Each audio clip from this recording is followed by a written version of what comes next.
할렐루야. 네, 우리 멀리 계신 분들에게 서로 우리 하트로 사랑합니다. 주님의 이름으로 사랑합니다. 우리 함께 인사하면 좋겠어요. 네, 주님의 이름으로 사랑합니다. 네, 빅 하트를 만드시는 분들도 있네요.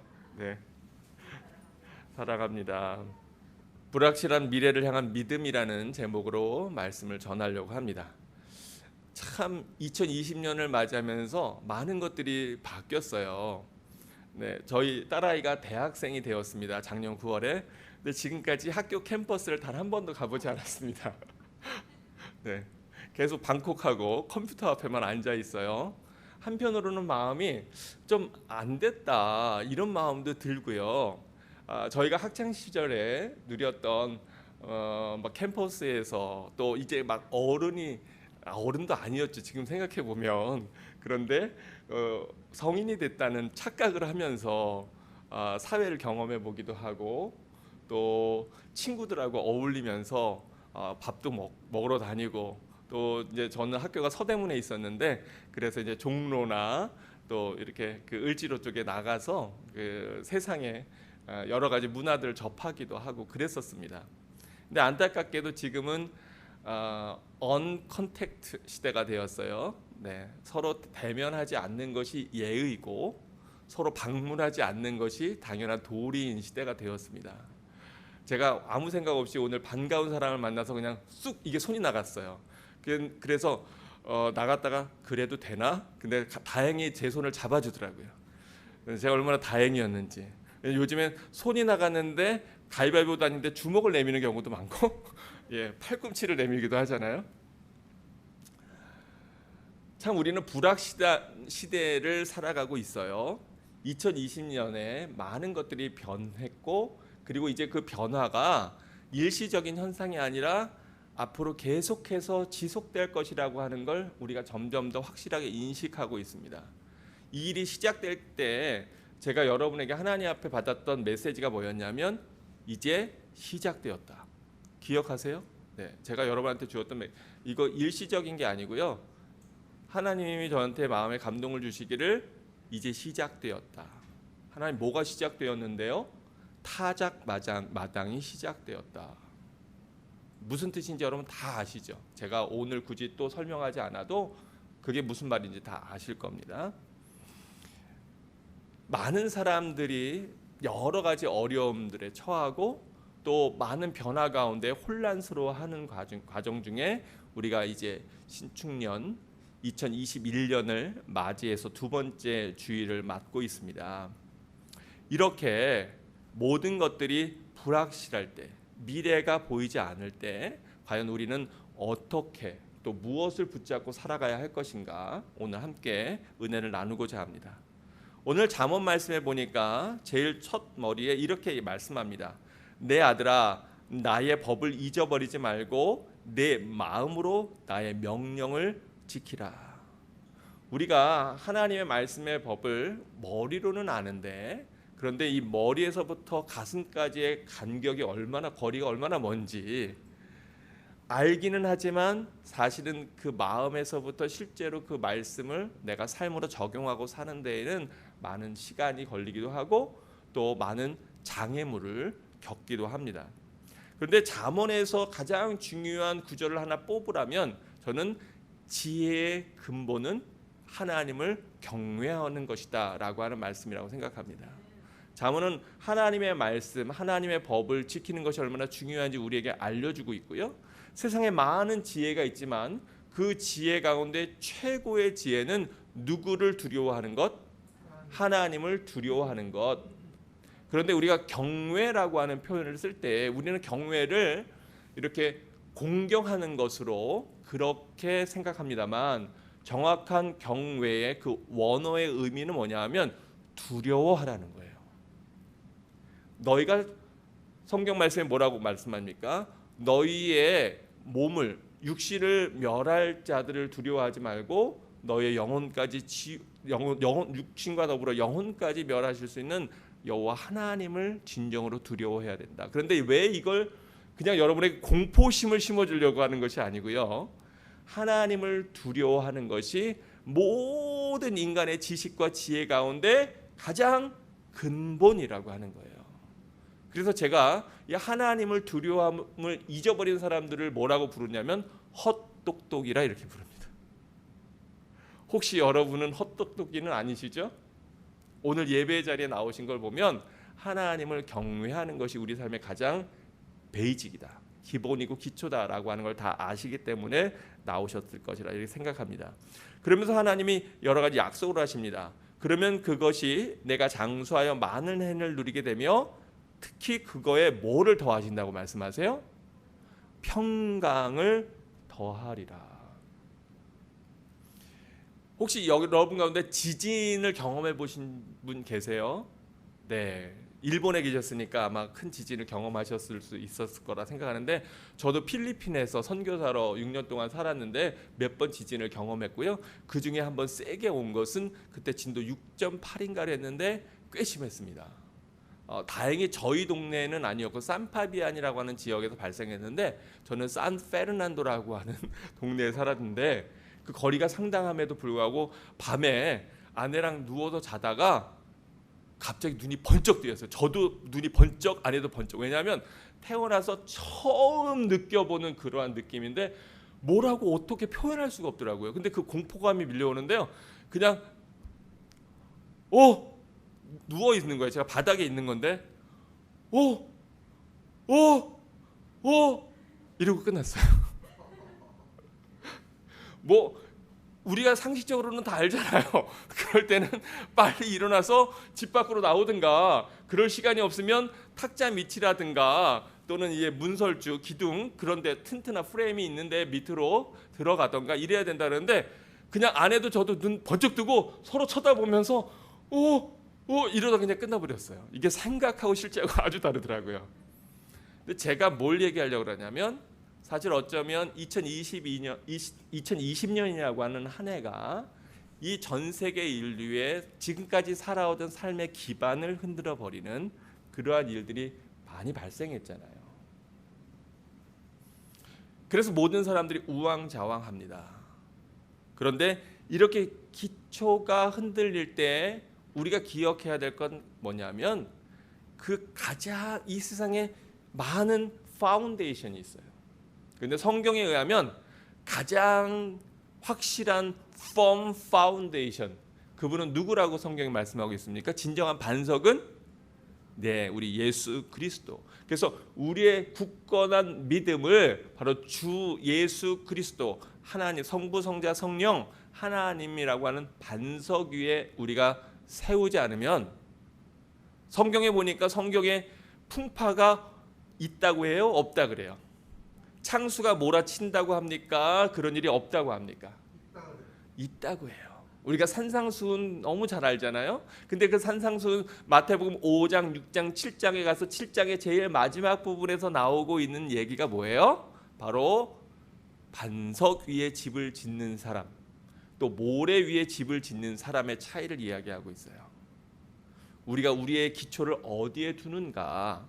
그런데 우리의 기초가 되는 가장 근본적인 건 바로 하나님의 말씀, 우리 예수 그리스도를 향한 우리의 확실한 믿음. 근데 거기서 덧붙여서 뭐라 그러냐면, 바로 반석 위에 집을 짓는다고 하는 것은 말씀을 듣고 그 말씀대로 뭐 하는 자라고. 그 말씀대로 사는 자, 그 말씀대로 행하는 자.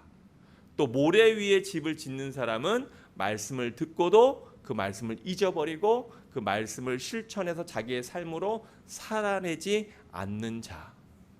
예전의 예배는, 예전에 우리의 신앙은 그냥 우리가 말씀을 듣고 오늘 참 말씀 내가 동감이 돼, 그냥 감정적인 동의로 끝날 때가 많이 있었어요. 그런데 이렇게 막 우리의 기반과 기초가 흔들리는 이때는 그냥 하나님의 말씀을 듣고 나도 동의해, 목사님 뜻에 나도 같은 생각이야로 끝났으면 절대로 안 돼요. 왜냐하면 성경은 계속해서 너희가 주여 주여 하는 자마다 다 천국에 들어갈 것이 아니요 아버지의 뜻대로 뭐 하는 자, 행하는 자가 하나님 나라에 들어간다고 분명히 말씀하고 있거든요.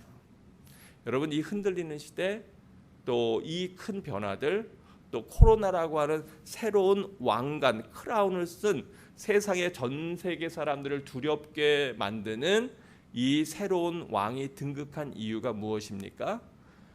이 상황에서도 역사의 흐름은 하나님의 인도하신 가운데 있는 걸 믿으십니까? 역사의 주관자는 하나님이십니다. 어떠한 상황 가운데서도 우리는 그것을 놓치면 안 돼요. 그런데 왜 이러한 일들이 우리 세상 가운데 허락될까? 물론 우리의 교만 때문입니다. 바로 우리의 타락 때문입니다. 이 코로나가 그냥 생긴 것이 아니에요. 자연 생태계를 파괴하고 침범하고 해제하지 않아야 될 것들을 자꾸 인간이 자기의 지혜를 넘어서는 일들을 하다가 나오는 일들인데 이미 벌어진 걸 우리가 어떻게 하겠습니까? 그런데 이렇게 바로 인간의 죄악 때문에, 인간의 오만 때문에 바벨탑을 쌓듯이 이런 일이 생겼지만, 그러나 그럼에도 불구하고 인간의 실수도, 인간의 죄악도, 인간의 잘못도 오히려 선으로 바꾸시고 그것을 이용하셔서 하나님의 사람들을 추수하시는 우리 주님의 심정을 아는, 깨닫는 여러분 되시기를 주의 이름으로 축원합니다. 그래서 오늘 3절에 보니까 바로 이렇게 하나님의 말씀 위에 있을 때 우리가 진정한 평강을 그 위에 하나님께서 더하신다. 2절 말씀하면 3절에 인자와 진리가 내게서 떠나지 말게 하고, 거기에서 인자는 뭐예요? 인자라고 하는 것, 여기 영어 성경에 보면 뭐라고 되어 있죠? love, 서로 사랑하는 것. 이러한 시대, 마지막 때에는 사람들 사이에 사랑이 사라진다고 성경이 얘기해요. 그런데 우리 믿는 사람들은 이 마지막 때에 더욱 우리가 해야 될 게 뭡니까? 서로 사랑하는 거예요. 그리고 또 하나님의 말씀인 참된 진리, truth, 그 진리가 우리 안에서 떠나지 말게 하고, 그것을 어디에 매래요? 네, 목에 매고, 그리고 또 어디에 새기랍니까? 마음판에. 그렇다고 해서 우리가 이렇게 말씀을 딱 여기다 마음판에 새겨가지고 갖고 다니면 참 멋있게 좋겠지만, 저처럼 이게 차에다가 막 Jesus loves you 막 붙이고 다니면 좋겠지만, 우리가 우리의 마음판에 말씀을 새길 수 있는 제일 좋은 방법은 뭘까요? 계속해서 하나님의 말씀을 아멘, 네, 묵상하고 되뇌이는 것. 그것이 우리의 심령 안에 하나님의 말씀을 집어넣는 것입니다. 오늘 사랑하는 성도 여러분, 오셔서 하나님이 베푸신 성찬의 냄새만 흠양하고 돌아가지 마시고 그것을 씹어먹고 삶에 적용하고 실천하는 여러분 되시길 주의 이름으로 축원합니다. 너희가 그렇게 하면 4절 같이 읽어봅니다. 시작. 그리하면 내가 하나님과 사람 앞에서 은총과 귀중히 여김을 받으리라. 아멘. 아멘. 아멘. 아멘. 저는 이 말씀을 너무너무 뼈저리게 느끼면서 사는 사람입니다. 왜냐하면 제가 18살에 신학교를 갔잖아요.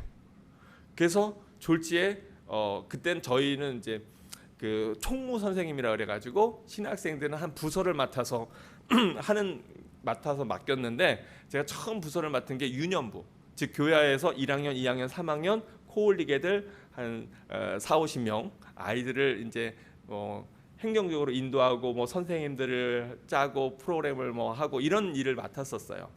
주로 이제 제가 주로 많이 하는 일들은 애들이 화장실 가는 일이었습니다만, 네.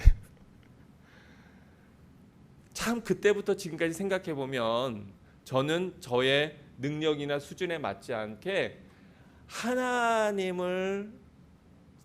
하나님께 저를 드렸다는 이유만으로 사실 굉장히 많은 사랑을 받고 사는 것 같아요. 네. 우리 가운데도 지금 그 감격과 기쁨 가운데 그 기대감을 갖고 또 신학교를 오늘 얘기 들었어요. 목사님 합격했습니다. 그래서 여기 대학원, 네, 신학대학원에 합격했다고 하는 감사하고 기쁜 소식을 들었는데, 사실 세상적으로 보면 참 어리석은 것 같아요. 아니 그 박사과정을 하다가, 그 어려운 학교에서 박사과정을 하다가 그걸 다 내려놓고 다 내팽개치고 그 졸업만 하면 사실은 전 세계 상위 1% 안에 드는, 아니 뭐 그보다 더 위에 들어가는 훌륭한 과학자로 또는 세상에 이름 있는 사람으로 자기를 드러내고 나타낼 수도 있을 텐데, 주변에서 많이 얘기했어요. 야, 기왕이면 졸업하고 하지. 근데 아니래요. 왜냐하면 오히려 그러면 유혹이 될 것 같다고. 네. 어쨌든 네. 그런데 힘들고 하나님 평탄한 길을 약속하시진 않았지만 여기 보니까 분명히 그리하면 내가 사람과 하나님 앞에서 은총과 귀중히 여김을 받으리라. 아멘. 아멘. 이거 강대상이잖아요. 강대상 뭐로 만들었습니까? 나무예요. 이 나무나 다른 나무나 우리 집에 있는 사다리나 뭐 아니면 저 버려진 밖에 있는 나무나 똑같은 나무입니다. 근데 이건 왜 우리가 소중히 여기냐면 하나님 앞에 쓰임 받는 나무이기 때문에 그래요. 하나님 앞에 드려진 나무라서 똑같은 나무인데 헌금이 왜 우리가 귀히 여깁니까? 하나님 앞에 드려진 거라 그래요. 왜 사람들이 하나님을 목회자를 또 선교사를 하나님의 일꾼들을 귀히 여깁니까? 왜냐하면 그들이 하나님 앞에 자기 자신을 드리는 결단을 했기 때문에 그래요. 뛰어나서가 아니에요. 똑똑해서가 아니에요. 깨끗해서가 아니에요. 뭘 대단해서가 아니에요. 그냥 하나님 앞에 쓰임 받는 것만으로 사람들에게 귀중히 여김을 받는 것. 전 그걸 너무 많이 경험했어요. 얼마나 감사한지. 어린 나이인데 머리 허연 장로님이 아이고 이렇게 머리를 조아려 인사하실 때마다 얼마나 마음이 죄송한지. 또 예전에는 한국에 요즘은 그렇지 않지만 예전에는 이렇게 목사님 인사하시잖아요. 네, 그 구정되면 이게 교회 어르신들이 와서 목사님한테 세배합니다. 젊은데 한참 어린데 그런데 머리 허연 분들이 어르신들이 와갖고 세배한다 그러면 얼마나 그게 좌불안석인지. 근데 그 귀히 여김이 저 때문입니까? 전혀 아니에요. 누구 때문이에요? 하나님 때문에. 하나님 때문에. 오늘 말씀을 듣는 여러분 모두도 또 여러분의 자녀들도 바로 우리 주의 이름으로 말미암아 존귀함을 받는 여러분 되시길 주의 이름으로 축원합니다. 예루살렘에 입성했던 나귀는 착각했을 수 있어요. 사람들이 막 환호하고 너무너무 열광하니까. 근데 그건 절대로 그 나귀 때문이 아니었습니다. 그 위에 타고 계신 예수님 때문이었는데 우리가 주님과 함께 할 때 우리의 자녀들이 주님과 함께 할 때 세상이 이해하지 못하는 하나님으로부터 오는 존귀함을 누리고 받을 것입니다. 그러면서 이렇게 말씀해요. 5장 6장 7장 5절 6절 7절이 사실 오늘 말씀의 포인트인데 너는 마음을 다하여 여호와를 신뢰하고 뭘 의지하지 말라. 내 명철을 의지하지 말라. 너는 범사에 그를 인정하라. 그리하면 내 길을 지도하시리라. 스스로 7절 같이 읽어봅니다. 시작. 스스로 지혜롭게 여기지 말지어다. 여호와를 경외하며 악을 떠날지어다. 여기서 계속 얘기하고 있는 게 너의 명철을 의지하지 말라. 너의 지식을, 너가 배우는 공부를, 또 네가 알고 있는 것이 다라고 생각하지 말아라. 또 스스로 똑똑하다고 지혜롭다고 생각하지 말아라. 어느 사회학자가 대학생들을 설문조사했습니다. 그런데 설문조사한 결과 그 대학에 있는 클래스에서 너는 여기에 있는 학생들의 너의 똑똑함이 명석함이 절반 평균 이상일 거라고 생각하느냐라는 질문을 했어요. 그런데 과연 그 학생 중에 몇 프로나 내가 여기에 있는 학생들보다 내 머리에 내가 명석함이 평균 이상이다라고 생각한다고 했을까요? 예? 아니에요. 100%는 아니야. 88%. 88%. 그래도 내가 이번 학기 성적은 좀 안 좋았지만 그러나 내가 내 고등학교 때의 성적을 생각해 보면 내가 머리가 없는 사람은 아니야. 뭐 이렇게 생각했을지 모르고요. 또 대화해 보면 얘는 왜 이렇게 얘기를 단순하게 한심하게 하지? 얘 왜 이렇게 생각이 단순하지? 뭐 이런 생각을 했을지 모르지만 사실은 정직하게 얘기하면은 그 가운데 50%만 나와야 될 거 아니에요. 통계상 원래로 보면. 왜냐하면 내가 여기에 우리 반에 100명이 있다면 그 100명의 평균치보다 내가 더 똑똑한가라고 했을 때 그럼 정확하게 따지면 거의 100명 중에 50명은 그렇지만 50명 아래인 사람도 있을 거 아니에요. 근데 우리 대부분은 스스로 자기를 어떻게 여긴다고요? 똑똑하게 여긴다고. 그래도 내가 머리가 있지. 그래도 내가 뭘 좀 알지. 그래도 내가 너보다는 낫지. 여러분 결혼하면 왜 싸웁니까? 그것 때문에 싸우는 거 아니에요? 그래도 당신의 판단보다는 내 판단이 낫지. 좀 내 말 좀 들어 좀. 우리 다 그런 생각으로 서로 싸우는 거 아니겠어요? 우리의 마음속에 겸손보다는 사실은 내가 다른 사람보다 당신보다는 내가 그래도 좀 더 똑똑하지, 이런 마음이 우리 안에 다 있다는 거예요. 그런데 진짜 똑똑이는 누구라고요? 아멘인데 네. 약간 포인트에서 오늘은 빗나갔어요. 거의 늘 항상 대답을 정확하게 하지만 네, 정말 똑똑한 사람은 아까 얘기한 여호와를 두려워하는 사람. Fear God. 영어로는 정확하게 나와요. Fear God. 하나님을 두려워하는. 코로나가 두렵죠. 조심해야 됩니다. 조심하지 말라는 건 아니에요. 그런데 코로나의 두려움 때문에 하나님에 대한 두려움을 잊어버리면 될까요? 안 될까요? 그게 똑똑하지 못한 거예요. 그게 지혜롭지 못한 거예요. 코로나 두려운 일이고 조심해야 되고 우리가 잘 우리 자신을 프로텍트 해야 되지만, 그러나 코로나보다 더 두려운 분이 계신데 여호와 하나님. 하나님의 말씀을 어기는 것을 더 두려워해야 돼요.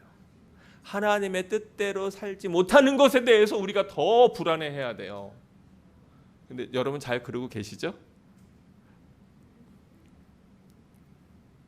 그러면서 3장 8절에 이렇게 오늘 본문 말씀에서 이야기하죠. 이렇게 하나님을 인정하는 것, 또 하나님을 경외하며 악을 떠나는 것, 이것이 내 몸의 양약이 되어 내 골수를 윤택하게 하리라. 오늘 제목이 불확실한 미래에 우리가 과연 어떻게 살아가야 될 것인가인데, 여기서 얘기하고 있는 것이 무엇입니까? 바로 하나님을 의지하고 인정하는 것이에요. 여러분의 삶 가운데에서 여러분은 어떠한 모습으로 하나님을 인정하고 계십니까? 오늘 하나님 앞에 나와서 예배를 드리는 것이 우리가 하나님을 인정하는 모습일 것입니다. 이렇게 코로나로 불안하고 두려운 시대에도 그래도 우리의 발을 주님 앞으로 향하여서 함께 나와 여기에서 모여서 예배드리는 것, 네, 우리 스태프들만 나왔지만 그러나 그렇게 함께 모여서 예배를 드리는 것, 어떠한 상황에서도 하나님 앞에 예배드리는 것을 포기하지 않는 것, 이것이 진정한 지혜입니다. 그런데 우리가 미래를 준비해야 되는 거 맞아요. 미래에 대한 계획을 세워야 됩니다. 2021년도 어떻게 살아야 될 건가, 우리가 자리매김을 해야 하고 현재 상태의 자리매김하고 또 계획을 세워야 됩니다. 왜냐하면 계획을 세우지 않고 목표를 설정하지 않으면 목표가 없이 떠도는 사람을 우리는 방랑자라 그렇게 얘기하고요. 분명한 목표를 정하고 그 목표를 향해서 가는 자를 우리가 순례자라 그렇게 얘기합니다. 저는 우리 교회 성도들이 여기저기 배회하는 방랑자 되기를 원치 않습니다. 그래서 여러분의 골을 분명하게 설정해야 됩니다. 올해의 골, 뭐 올해의 골이 뭐 그렇다고 해서 뭐 얼마 모으기 뭐 이런 거보다는 좀 더 하나님 앞에서 하나님 기뻐하시는 골들을 세우면 좋겠어요. 네, 올해의 목표 내가 100명을 전도한다. 네, 뭐 또는 내가 누구를 위해서 기도한다. 올해의 목표 내가 하나님의 말씀을 더 가까이 하고 최소한 1독 이상을 한다. 뭐 이런 것들 하나님 앞에서 골을 세우시는 거 중요합니다. 왜냐하면 골이 없으면 우리는 내가 어디에 있는지 그것을 확인하기 쉽지 않아요. 그런데 여기서 중요한 것은 뭐냐면 또 세상에 많은 계획들을 하죠. 기업들도 계획합니다. 야, 이 코로나 시대를 어떻게 벗어날까? 가게도 계획합니다. 우리가 그러면 어떻게 해야 되지? 우리의 지출을 줄이고 또는 뭐 어떤 일들을 해야 되지? 이런 것들을 다 계획하죠. 그런데 중요한 것이 있어요. 세상에 많은 해법들을 요즘에 내놓지요. 뭐 아이들에게 미래를 준비시켜야 되고 이제 비대면이기 때문에 다 온라인으로 가니까 그 온라인으로 해결할 수 있는 방법들을 찾아야 되고 비즈니스 하는 사람들도 비대면으로 어떻게 방법을 찾을 것인지 뭐 여러 가지 많은 얘기들을 합니다. 4차 산업혁명 시대, 4차 산업혁명 얘기하고 AI 얘기하고 여러 가지 많은 얘기들을 하는데 그런데 우리 믿는 사람들이 삶의 계획, 올 한 해 계획을 세우면서 절대로 빠뜨리지 말아야 될 건 뭐냐면 그 계획 안에 하나님이 계신가요? 굉장히 중요한 거예요. 내가 세우는 삶의 목표와 그 기준 가운데 그 안에 하나님이 계신가? 세상에 많은 사람들이 여러 가지 좋은 얘기들을 합니다. 물론 우리가 그것도 참고하고 듣고 배워야 돼요. 그런데 중요한 건 우리의 삶에는 거기에 과연 우리 하나님이 함께하고 계신 부분이 있는가? 내가 내 삶의 계획에 하나님을 참여시키고 있는 아니 사실은 오늘 말씀에 보니까 여호와를 인정하라라고 하고 있는데 네가 네 명철을 의지하지 말고 여호와를 의지하라라고 하고 있는데 내가 그 계획을 위해서 정말 열심히 철저히 하나님 앞에 묻고 기도하며 구하고 있는가? 아니면 머리로만 생각하고 있는가? 그래서 오늘 분명 말씀합니다. 너는 마음을 다하여 여호와를 신뢰하고 내 명철을 의지하지 말아라. 네가 알고 있는 지식, 네가 알고 있는 지혜는 이 불확실한 시대에는 사실은 그것을 기준으로 했다가는 낭패보기 쉬워. 또 6절에 너는 범사에 여호와 하나님을 인정해라. 그리하면 내 길을 하나님이 뭐 하시리라? 인도하시리라. 가이드하시리라. 여러분 여행 갔을 때 가이드가 있으면 얼마나 편합니까? 제가 가끔 제가 이제 전에 밴쿠버에 꽤 오래 살았잖아요. 그리고 신방을 많이 다니다 보니까 제가 골목길도 꽤 잘합니다. 그래서 누가 이렇게 오셨을 때 제가 꽤 특급 가이드였어요. 네. 그 로컬 사람들만 아는 좋은 장소들 있잖아요. 네. 누군가 가이드를 해서 가는 길과 내가 혼자 힘들게 개척해서 가는 길 가운데 어느 길이 쉽겠습니까? 아멘. 여러분 하나님보다 앞서가시면 안 돼요. 우리의 마음은 자꾸 달려가요. 사단은 우리로 하여금 막 마음을 막 향해서 막 달려가게 그렇게 합니다. 사실 저도 그런 게 있었어요. 어떤 제안이 들어왔어요. 마음이 막 달려가더라고요. 이것도 좋고 저것도 좋고 뭐 여러 가지 다 저한테 좋은 것 같아. 여러 가지 이 장점도 많아. 근데 제 마음에 막 그래서 이렇게 수락하고 싶어. 근데 제 마음에 드는 게 그래 너한테는 다 좋아. 근데 너 그게 하나님한테도 좋아? 제가 아니지.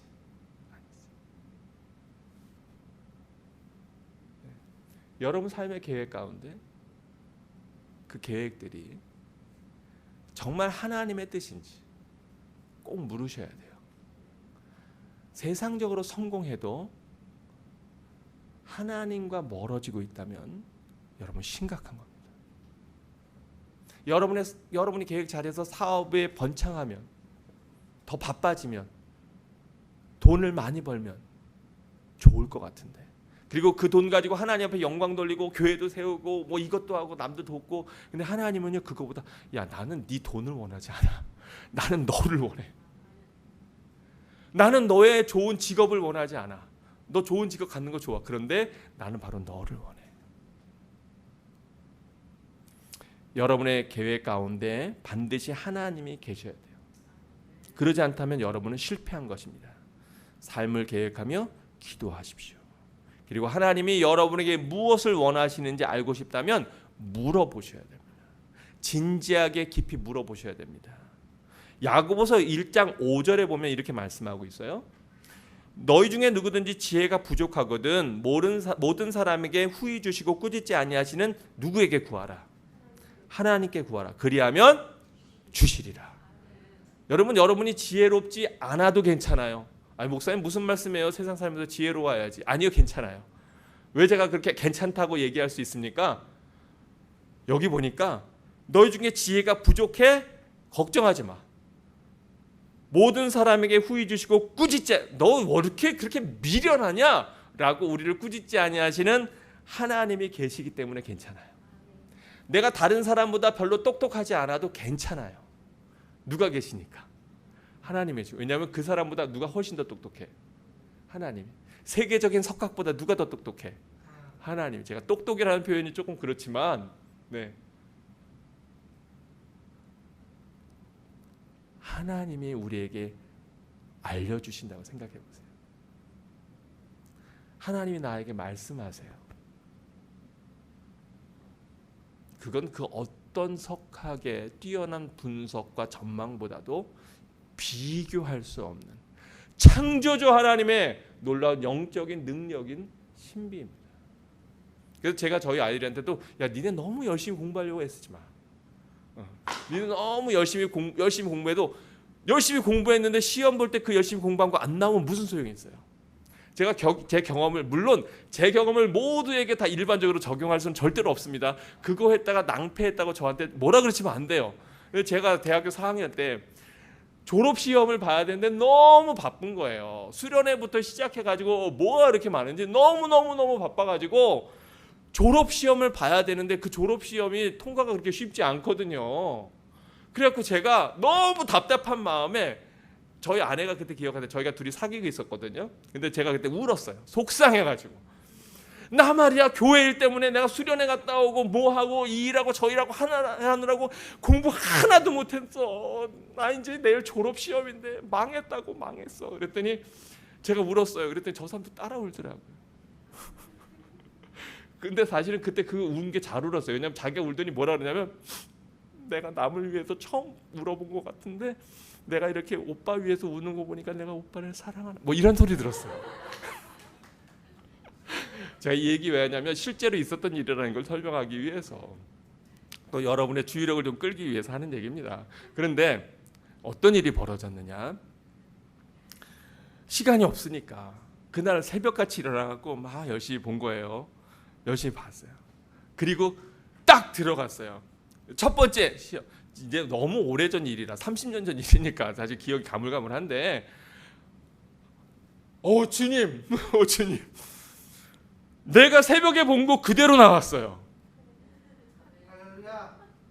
그 다음 시간 잠깐 쉬는 시간에 또 막 불안한 마음으로 뭐라도 봐야 되니까 하나님 어떻게 나 공부 하나도 못했는데 그 많은 분량을 어떻게 두 번째 시간 할렐루야 좀 전에 쉴 때 본 거 그대로 나왔어요. 안 믿겨지죠? 네. 그래서요 여러분 12제자도 아닌데 저희가 120명이거든요. 클래스가 물론 이제 중간에 군대 간 친구도 있고 뭐 휴학한 친구도 있어서 120명 아니었지만 시험 봤는데 그때 14명인가가 1차 시험에 통과했는데요. 공부 하나도 못한 제가 1차 시험에 통과됐다는 거예요. 예. 뭐 어떤 친구들은 2차 보고 3차 보고 그래도 뭐 3차까지 가면 대부분 구제가 돼요. 물론 그래도 구제가 안 돼서 결국 졸업을 못하고 네, 더 연장하는 친구들이 있긴 하지만 어쨌든 할렐루야. 저는 그래서 하나님 살아계심을 너무 잘합니다. 그건 우연일 수가 없어요. 왜냐 한 번이 아니었거든. 제가 대학원 갈 때도 마찬가지예요. 제가 말씀드렸잖아요. 저는 영어는 꽝이었다고. 그 영어 때문에 제가 대학원을 못 갈 조건부로 들어갔어요. 대학원 다른 성적 다 좋은데 영어 성적이 안 돼서 시험 계속 하다가 1차 그 이제 중간에 이제 영어 시험을 계속 봐야 되거든요. 저 같은 조건부는 점수가 나와야 되거든요. 안 됐어요. 두 번째도 안 됐어요. 그래서 결국은 학교에서 학사 경고를 먹고 학교를 못 다니게 됐어요. 너는 도저히 영어가 안 되니까 너 영어 공부하고 그리고 영어가 돼야지 너는 공부할 수 있어. 그래서 제가 강제 휴학을 당했다는 거 아닙니까? 그런데 그 마지막 시험에 놀라운 일이 생겼잖아요. 지난번에 한번 얘기했잖아요. 갑자기요. 영어가요. 이렇게 글자가 시험 보는데 왜냐면 우리는 딴 게 아니라 영어로 된 책을 봐야 되기 때문에 신학 서적을 봐야 돼서 이만큼 지문이 나오면 정신없이 막 이걸 번역해 써야 되는 게 영어 시험인 거예요. 딴 게 아니라 이제 신학자들은 왜냐면 영어로 된 전문 서적들을 봐야 공부해야 되니까 그게 시험인 거예요. 대학원에서. 그런데요. 웬일이니? 이게요. 뭐 구글 트랜슬레이트도 아닌데 갑자기 해석이 되기 시작하는 거예요. 그건 제가 한 게 아니에요. 전 제가 알아요. 그래서 통과해서 졸업했기 때문에 목사 안수 받고 여기 서 있는 거 아닙니까? 박수까지는 뭐. 네. 근데 공부해본 친구들은 알 거예요. 내가 열심히 공부했는데 어떨 때는 어쩜 그렇게 하나도 안 나오니. 난 정말 열심히 공부했다고요. 울고 싶어 진짜. 그런데 어떨 때는요. 시험 바로 전에 잠깐 본 게 딱 나와. 할렐루야. 하나님은 살아계십니다. 막. 여러분, 제가 아까 처음에 학생들 이걸 자기 삶에 적용하면 안 된다 그랬어요. 이건 특별한 은혜예요. 이건 항상 벌어지는 은혜는 아니에요. 열심히 공부하셔야 되는데 제가 이 얘기 왜 하냐? 하나님이 인도하시면 하신다. 내 비즈니스도, 내 사업도, 교회도, 내 사역도, 내 인생도, 내 미래도 우리 주님의 인도하심을 따라가는, 목자 되신 주님을 따라가는 여러분 되시길 주의 이름으로 축원합니다. 세상에 여러 가지 많은 이야기들이 들리면 우리는 많이 흔들려요. 걱정돼요. 염려돼요. 그런데 여러분 그것에 휩쓸리면 절대로 안 됩니다. 불확실한 미래는 우리 마음속에 두려움과 염려를 줍니다. 다 우리가 그게 있죠. 그러니까 사람은 그 안정성을 확보하기 위해서 자꾸 뭐를 긁어 모아요? 뭐니 해도 머니가 중요하니까 자꾸 이거를 긁어 모아. 왜 좋은 대학 애들 보내려고 합니까? 좋은 직장, 또 남들보다는 그래도 뭔가 나은 위치에서, 그래도 한마디로 얘기하면 좋은 직장이 뭐예요? 돈 잘 버는 직장. 그거 아니에요? 네. 왜 돈을 열심히 모으려고 합니까? 사실은 보면은 그냥 그 화면에 뜨는 숫자밖에는 별거 아니잖아요. 그 뭐 종이 다발인데 그게 뭡니까? 왜요? 결국 인간은 자기 삶의 안정성을 확보하고 싶은 거예요. 그렇지 않아요? 우리가 다 그런 것이 있죠. 그 안정성을 확보하는 게 제가 잘못됐다, 나쁘다라고 얘기하는 건 아닙니다. 그런데 사실은 점점 세상이 양극화되는 이유는 뭡니까? 그것이 너무 지나쳐요. 집 한 채면 족한 거예요. 두 채, 세 채, 네 채. 어떤 중국 사람은 밴쿠버에 100채를 갖고 있다니 싫어합니다. 그걸 관리하는 사람이 있으니까. 그래서 그렇게 집값이 올라간 거예요. 그래서 화가 나는데 네. 집 없는 사람들은 화가 나요. 여러분, 근데 성경은 계속해서 우리에게 말씀하고 있는 게 뭔지 아세요? 불확실한 미래에 우리가 내 마음에 불안과 두려움이 있습니까? 아니면 주님에 대한 신뢰가 있습니까? 그걸 먼저 점검해요. 두 번째. 첫 번째는 여러분의 지혜를 의지하지 말아라. 하나님의 인도하심을 기대하고 기도하라. 구하라. 두 번째, 여러분 안에 있는 의심과 두려움을 몰아내야 된다.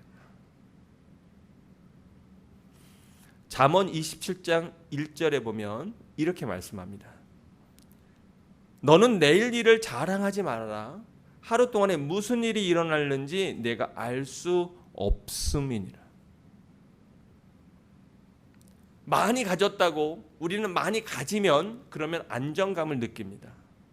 그런데 안타까운 사실은요, 그것이 절대로 우리에게 firm foundation이 되지 않습니다. 제 말을 믿으세요. 제 말을.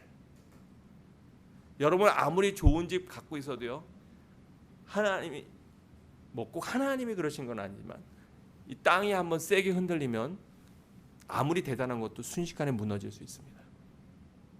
여러분이 아무리 많은 것을 창고에 넣었다고 하더라도 그 창고에 불 한 번 나면 순식간에 사라질 수 있습니다. 그랬던 대표적인 사람이 성경에 나오는데 누구냐면 그 이름 욥. 네. 어마어마한 당대의 거부였습니다. 그런데 그런 것들이 물거품 사라지듯이 순식간에 사라져 버릴 수 있어요, 없어요? 있어요. 그래서 우리는 불안한 거예요. 그죠? 그러니까 그거를 좀 더 확보해 보려고 집도 막 미국에, 한국에, 캐나다에 곳곳에 심어놓고 또 왜냐면 여기서 문제 생기면 저기로 피하고 저기서 문제 생기면 저기로, 또 투자도 뭐 증권도 하고 땅도 사놓고 집도 사놓고 부동산에도 하고 뭐 여러 개 하고 비트코인도 하고 저 가상화폐도 하고 여러 군데 나눠서 분산하고 뭐 그럴 수 있어요. 그런데 그런다고 해도 그것이 우리 삶의 펌 파운데이션은 되지 않는다는 거예요. 내일 일을 자랑하지 마라. 하루 동안에 무슨 일이 일어날지 내가 알 수 없다.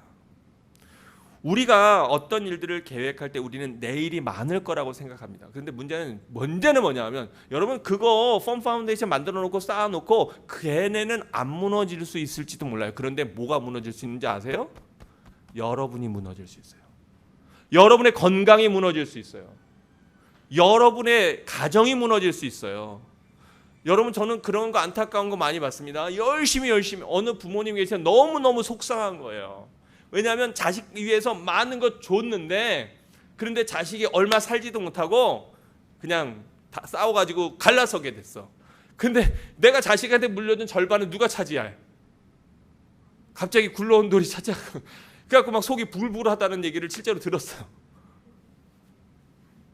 더구나 아들한테 물려줬는데 여기는 문제는 뭐냐면 잘못하면 아들이 이거 잘못하면 다 뺏기고 다 쫓겨납니다.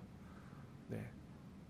그 부모는 열심히 일해가지고 자식한테 물려줬는데 자식이 그냥 잘못해가지고 다 홀라당. 그래서 그냥 그 부모님이 너무너무 속상해하는 거를 제가 얼마 전에 들었어요. 여러분 삶은 그래요. 삶은 얼마든지 무너집니다. 그래서 여러분 이러한 불확실한 시대에는 우리가 장기적인 걸 바라봐야 되지만 하루하루 살아가는 게 중요합니다. 마태복음 6장 34절은 뭐라고 말씀하고 있죠? 마태복음 6장 34절에 이렇게 말씀합니다. 그러므로 내일 일을 위하여 날마다 열심히 염려하라. 왜냐하면 내일 무슨 일이 일어날지 모르기 때문이다 라고 말씀하고 있습니까? 같이 읽어봅니다. 시작. 그러므로 내일 일을 위하여 염려하지 말라. 내일 일은 내일이 염려할 것이요 한날의 괴로움은 그날로 족하니라. 왜 예수님이 이렇게 말씀할까요? 왜냐하면 내일 내가 갑자기 심각한 질병에 걸렸다는 소식을 들을지, 멀쩡하게 출근한다고 나갔던 남편이 내일 사실은 작별 인사도 못하고 떠났다는 소식을 들을지 우리는 몰라요. 전 제 어머니가 그렇게 갑자기 떠나실 줄 전혀 몰랐습니다. 저희 어머니 10여 년 전에 갑자기 쓰러지셔서 물론 지병이 있으셨지만 젊은데 60대신데 떠나셨어요. 작별 인사도 못했어요.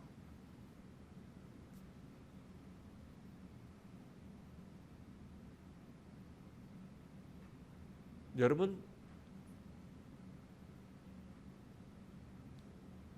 우리가 오늘 끌어안았던 내 자식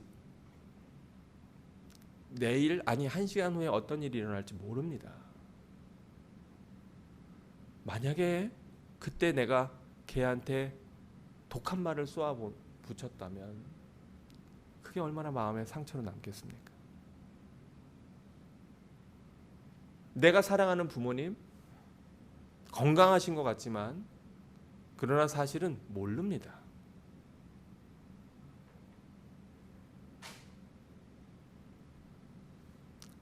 하루하루 우리가 충실하게 성실하게 사는 것이 불확실한 날 우리가 해야 되는 날마다의 목표가 되어야 됩니다. 왜냐하면 6개월 후를 모르고 1년 후를 몰라요. 그러나 오늘 내가 하나님 앞에 성실하게 살았다면 하나님은 나의 오늘 하루를 기뻐 받으실 겁니다.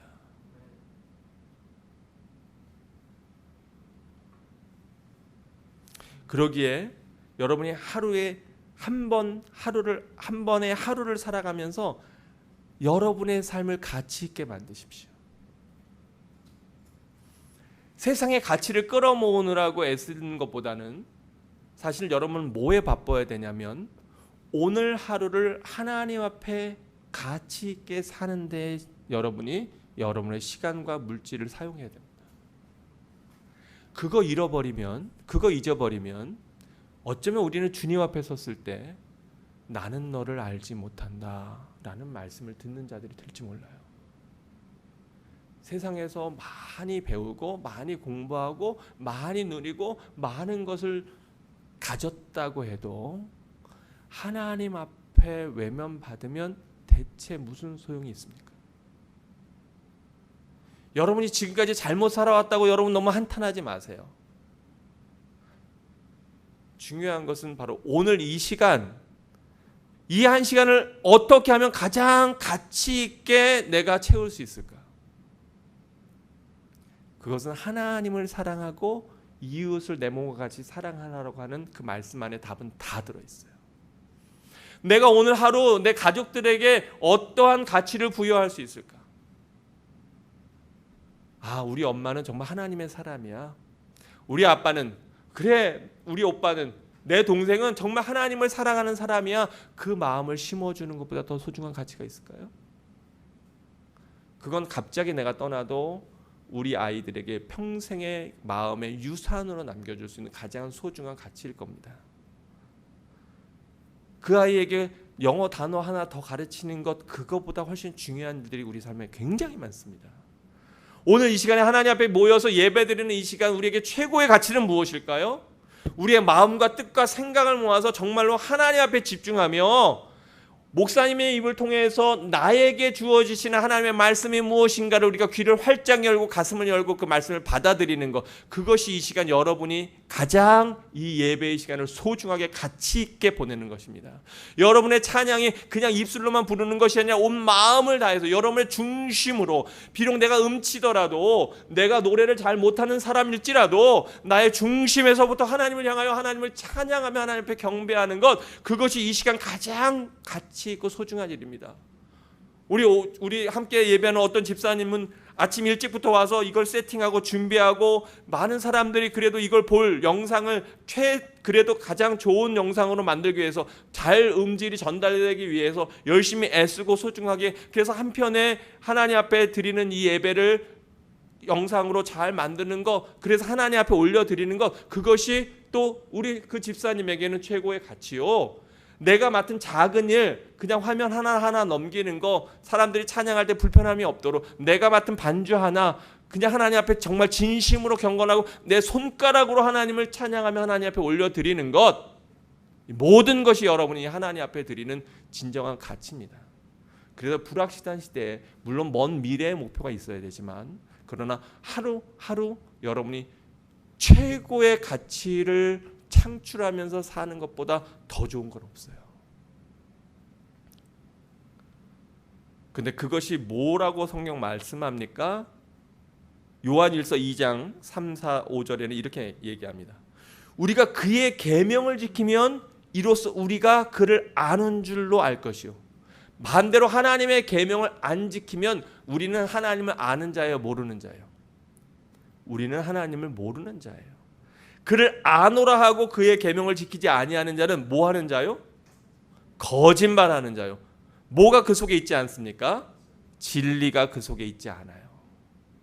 아까 인자와 진리를 말씀하셨는데 내 안에 그 진리가 있지 않아요.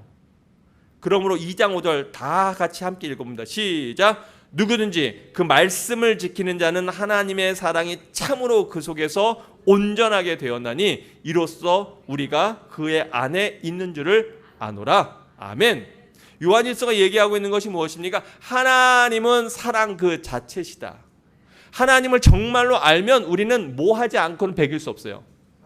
사랑하지 않고는 배길 수 없어요. 아멘. 아멘. 하나님을 정말로 알잖아요.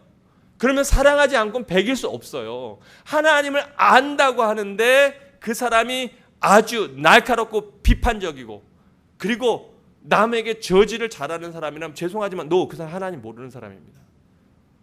절대 아닙니다.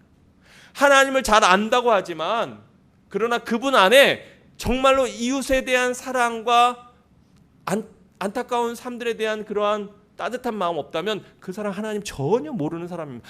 아무리 메시지를 잘 전해도, 아무리 설교를 잘해도, 아무리 잘 가르쳐도 그 사람 삶 가운데 사랑이 보이지 않으면 가짜입니다. 명심하십시오. 그거에 속지 마십시오. 가짜입니다. 여러분이 아무리 보잘것없어 보여도, 또 여러분이 아무리 연약한 자라도, 여러분이 여러분을 미워하는 자를 위해서 기도하고, 여러분을 어렵게 하는 사람을 위해서 사랑하고, 여러분이 가진 작은 것을 나누고 섬기고 베푼다면 그 사람은 하나님 앞에서 가장 큰 자입니다. 그 사람이 진짜 하나님을 제일 잘 아는 사람입니다. 우리가 예배 잘 드리고 그리고 집에 가가지고 우리가 자녀들에게 함부로 얘기하면서 사랑이 아니라 그 아이들에게 비판적으로 또는 그 아이들의 잘못을 지적하면서 그 아이들의 마음을 회집어 놓고 공격할 때가 얼마나 많습니까? 여러분 그거 예배 잘못 드린 겁니다. 왜요? 내 안에 긍휼함이 없어요. 여러분 말로 이기고 이긴 겁니까? 절대 아닙니다. 아내와 남편이 서로 말싸움을 해요. 그래서 네가 옳다 내가 옳다 아니야 내가 더 옳거든 해갖고 막 싸웠어요. 그래갖고 상대방이 아무 말도 못하게 내가 논리로 그냥 팍 반박해가지고 그래서 팍 그냥 기를 콱 눌러놨어. 내가 이겼어. 내 말이 맞잖아. 근데 여러분 그렇게 말로 이기고 사람 이름은 대체 무슨 소용이 있어요? 대체 무슨 소용이 있냐고요. 대체 뭘 위해서 싸우는 거예요? 대체 뭘 위해서 디베이트하는 거예요? 대체 무엇을 위해서? 여러분 기억하십시오. 여러분이 선을 알고도 행하지 않으면 죄입니다. 근데 하나님이 알려주신 선은 뭐냐면 사랑하는 거예요. 말할 때 생각하십시오. 내가 이게 지금 사랑의 말로 하는 건가 아니면 원수를 갚으려고 내가 얘기하는 건가? 나 속상하게 했지. 나 억울하게 했지. 그리고 오빠한테 그냥 콱. 제가 표적 설교 아닙니다. 네. 선을 알고도 행하지 않는 것이 죄입니다.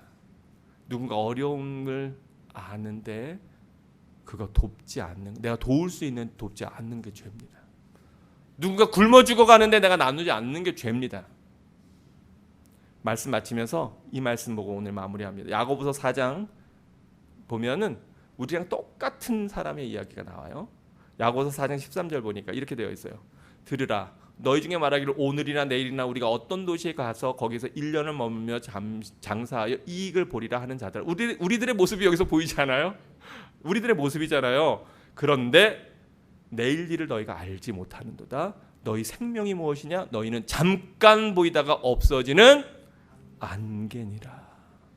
우리가 말해야 될 것은 도리어 우리가 말해야 될 것, 주의 뜻이라면 우리가 살기도 하고 이것이나 저것을 하려니 다 뭐에 따라서? 주님의 뜻에 따라서.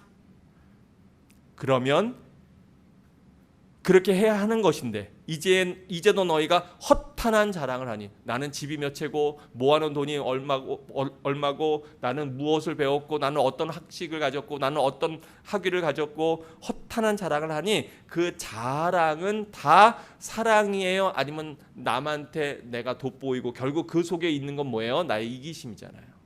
자랑은 뭐예요? 결국 다 내 속에 이기심이에요. 다 내가 너보다 낫지 이거 느끼고 싶은 거예요. 말싸움에서 이기고 싶은 것도 그거 아니에요? 내 말이 맞잖아 이거 하고 싶은 거잖아요.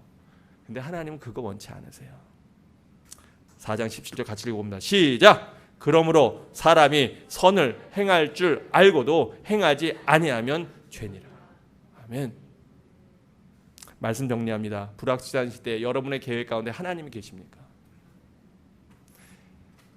여러분 염려보다는 여러분의 마음을 주님 앞에 신뢰로 놓으시기 바랍니다. 우리가 해야 할 것은 오늘 하루 충실히 성실히 최선을 다해서 살아가는 것이고 그 궁극적인 우리의 목표는 하나님이 기뻐하시는 일들을 오늘 감사와 기쁨 가운데 감당하는 것입니다. 그 핵심은 사랑입니다. 저를 사랑하십니까? 제가 왜 아까 처음에 예배 시작할 때 사랑합니다 고백하라고 한지 아시죠? 여러분 오늘 사랑하면 여러분 최고의 하루를 최고의 인생을 보낸 것이고 오늘 사랑하지 못하면 여러분은 가장 월스한 날을 보내신 겁니다. 이 하나님의 은혜를 여러분 마음 깊이 새기는 여러분 모두가 되시기를 주의 이름으로 축원합니다. 우리 눈을 감고 기도하겠는데요.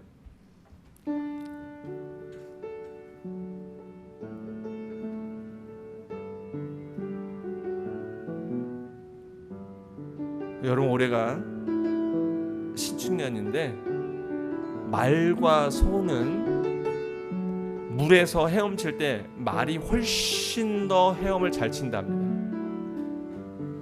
그런데 홍수가 나면 말은 물에 빠져 죽고 소는 살아남는답니다. 왜냐하면 소는 기운을 빼지 않아요. 그리고 그 물살의 흐름에 떠내려가면서 조금씩 기슬로 갑니다. 말은 그걸 벗어내려고 기를 쓰다가 결국은 지쳐서 빠져 죽는답니다. 우리가 세상에 말처럼 힘세고 빠르고 똑똑하고 능력 있지 못할지 몰라요. 그러나 저는 여러분이 우직한 소처럼 여러분이 그 소용돌이 가운데 그 물살에 헤엄치고 빠져나오려고 애쓰기보다는 조금씩 기슭으로 나아가며 그 물살의 흐름에 따라가며 그 안에서 주님을 찾는 여러분 되길 원합니다. 이 소의 겸손함, 그 소의 겸손함을 배우는 우리가 되길 바라고요. 이 시간에 하나님 앞에 우리 기도하며 나아가는 시간 갖겠습니다. 함께 기도하겠습니다.